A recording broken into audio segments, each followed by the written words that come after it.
மகாத்மா காந்தி தேசிய ஊரக வேலைவாய்ப்பு திட்டத்தில் தமிழகத்திற்கு உரிய நிலுவைத் தொகை 2118 கோடியை மத்திய அரசு உடனடியாக வழங்க வேண்டும் என முதல்வர் ஸ்டாலின் வலியுறுத்தியுள்ளார்.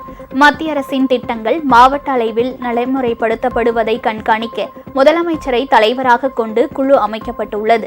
திசா என்று அழைக்கப்படும் இந்த குழுவில் ஊரக வளர்ச்சித்துறை அமைச்சர், அந்த துறையின் செயலாளர், நாடாளுமன்ற மற்றும் சட்டமன்ற உறுப்பினர்கள் இடம்பெற்றுள்ளனர். நவம்பர் வரை தொழிலாளர்களுக்கு ஊதியம் வழங்கப்பட்டு அதுக்கு பின்னால் ஒன்றிய அரசால் ஊதியம் வழங்கப்படாமல் இருக்குது. பிரதமருக்கு தொடர்பாக கடிதம் எழுதின ஒன்றிய அமைச்சர்கள் மற்றும் ஊரக வளர்ச்சித்துறை அமைச்சரையும் நம்ம அமைச்சர் தங்கத்தனரசு, தூத்துக்குடி MP கனிமொழி, அரசு செயலாளர் ககன்தீப் சிங் பேடி வகையை சந்தித்து ஊதிய நிலுவைத் தொகையை உடனடியாக விடுவிக்க கோரிக்கை வச்சாங்க. ஆனாலும் இன்னும் நிதி வரலை. 2118 கோடி ரூபாய் வர வேண்டியிருக்கு. இதுக்கும் இந்த குழு மூலமாக தீர்மானத்தை நிறைவேற்றி மீண்டும் வலியுறுத்துவோம்.